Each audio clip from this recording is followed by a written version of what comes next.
Today on the Perception and Action podcast, can expert coaches reliably judge the key features of a sporting action like a tennis serve? Does viewing angle, age, or gender matter? So it's time for a call to action. Hi, this is Rob Gray from Arizona State University. I've been on a now over 25-year journey as a researcher, professor, and high-performance consultant to understand how we acquire and adapt our perceptual motor skills. Welcome to the Perception and Action podcast, where I discuss how psychological research can be applied to improving performance, accelerating skill acquisition, and designing technologies. Now on to the show. Hi everyone, this is Rob Gray from ASU and the Perception and Action podcast, back with another article review. In this episode, I want to consider a topic I've covered a few times on the podcast, coaches' ability to observe movement. I talked about this when educating a coach's attention and a few other times. You know, in sports, there's this growing emphasis on biomechanics, right? Using biomechanics analyses and doing kind of quantitative analysis, becoming more and more easier to do wireless capture of biomechanics using, for example, in baseball, you'd like a system like Kinetrax, which can capture them in game and analyze them. And so we're kind of moving away from the classic coach watching an athlete and picking up features. So this interesting study kind of taking a step back and saying, you know, we're moving away from this, but how reliable and good are coaches actually at doing this? You know, there's some reason to suspect, surprisingly, there's very few studies that have really looked at this in detail. You know, how consistent are coaches? How reliably can they pick up different features of a different movement skill?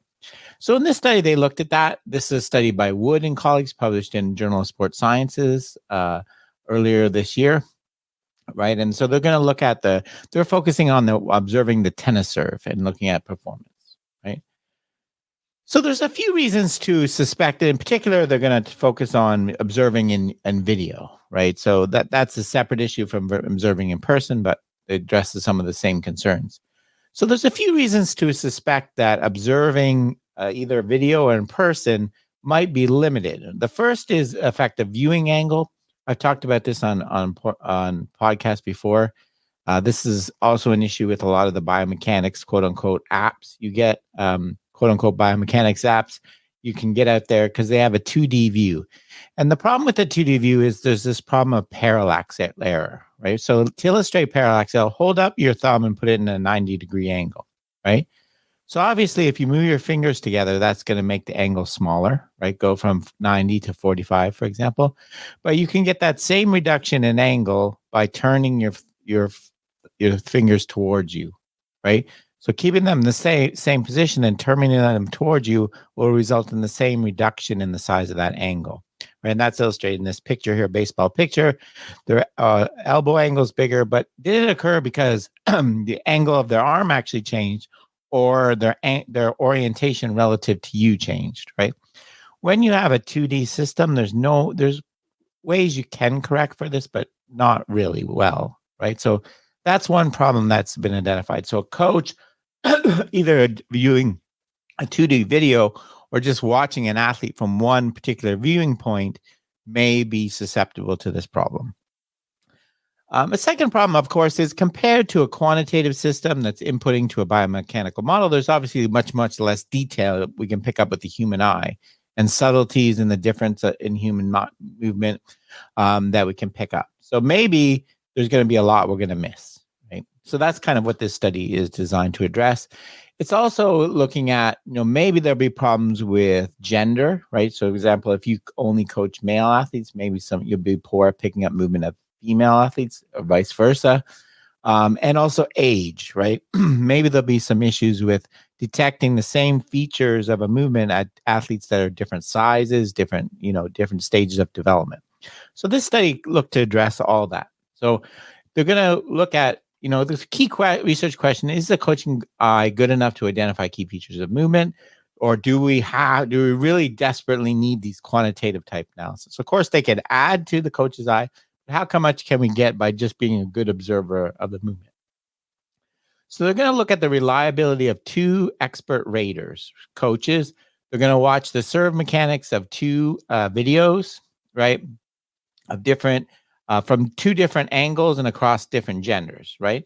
And their main hypothesis is that the ratings are going to be influenced by the camera angle, but overall they expected pretty good reliability performance, right? Because these people they're choosing have a lot of experience watching people coaching tennis and observing tennis, so they expected to find evidence of kind of an expert eye, which we might expect.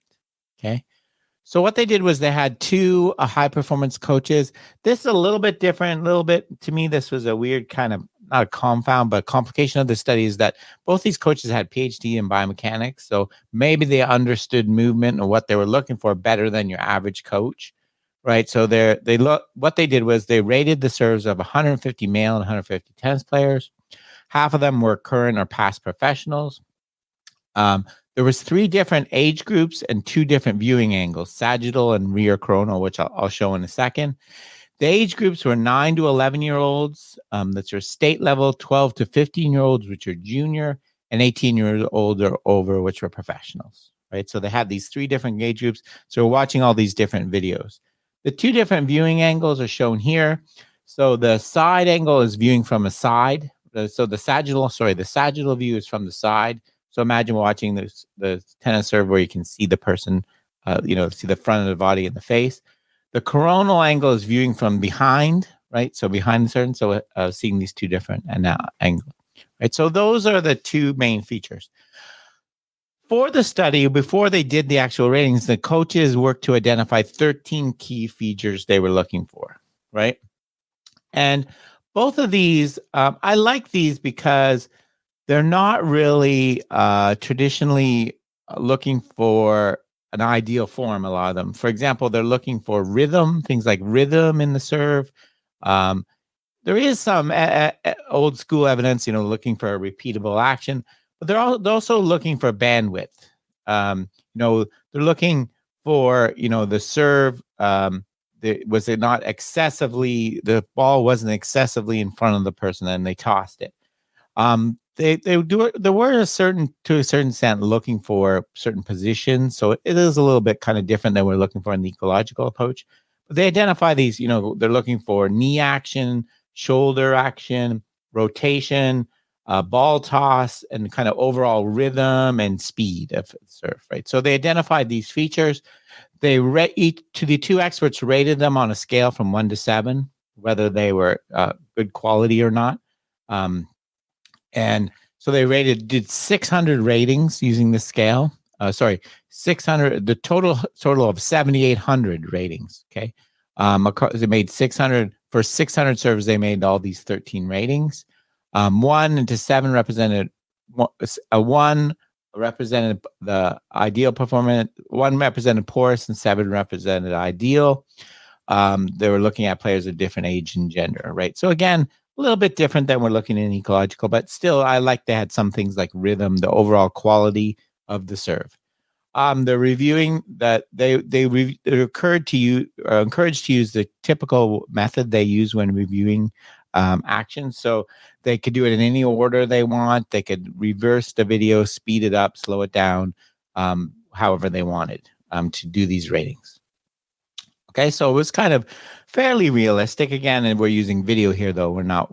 This might be something a coach would do after a session. Okay, the results. So overall, they used a method called Krippendorff Alpha to measure reliability, right? So basically, it gives you a reliability score from 0 to 1, where 0 means no. They were completely inconsistent. One coach gave a 1, one coach gave a 7, versus all the way up to 1, where both coaches gave the exact same rating. Okay. And overall, what you see, these numbers are quite high, right? Most of them are quite close to 1 in the 7, 8s, 9s. For example, the overall serve score for 18-year-olds, the agreement reliability was 0.87, which is very good for males, 0.73 for females, 0.82. And, so you can see there's differences across. So there's strong levels of agreement. There were not significant effects overall for age, right? So we can see they fairly consistently rated for the 3 different age groups. There were certain things they had trouble with. For example, the lateral ball displacement.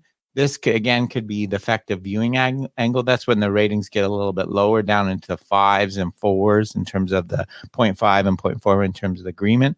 But overall, the message is these coaches are giving two different people, expert coaches are giving pretty much the same relating on these really complex judgments of movement. That's kind of the overall message they want to give. Okay. Here is, they look at the average agreement across individual serves, right? So they took the same particular serve in the data set. How close were the agreements? Again, they're quite good, right? Ranging from kind of 0.7 up to 0.9. There are some things that are coaches found harder to judge, right? In the internal rotation of the shoulder. So it's not true that the ratings are high for everything, but overall they're quite good. They seem to be good across age groups. There's certain camera angles they differ, and they're depending on the kind of that was an important point. They did find kind of this parallax effect. So I think a take home message I would give, especially when you're observing live, is to move around, right? I think most coaches know to do that. Look at different angles, right? You're going to get different information and the things you're looking for. Okay. So the basic take-home message is there's a strong agreement across all the age groups and gender, ranging from 0.7 to 0.9 on power, high rating for rhythm, quality of trunk action, leg action, all these kind of variables. There was the biggest thing they had trouble with was rating shoulder internal rotation speed, which was, again, probably due to that viewing angle problem. Okay. So the take-home message is that, yeah, we can get a lot out of just experts' observation. People that are trained to observe this particular skill seem to give us a lot of information. We don't necessarily have to run right off to a quantitative system, right? We can get a lot from just observing, right? The ratings are very, very high and reliable to pick out these key features of the tennis serve, right? And, there's certain things that are more difficult and things like that. But overall, I think what I would say from ecological coaches are attuned to information from the tennis serve that's key to effective performance, right? They've learned through experience to educate their attention to key information in the tennis serve that is, it's information that's true doesn't depend on age or gender, which is, of course, what you would expect based on, Gibson idea of information. Because they're picking out higher order features of the tennis serve, not just simple positions, right? So I think this is an interesting study. As I said, it's one of the first ones to assess this. And one of the things we'll look at, in the future episodes is, how do you get to this point as a coach? How do you get to this point where you're this good at it? What does it require? How can we help a coach educate their attention to be able to do that? That's something we'll look at in future episodes.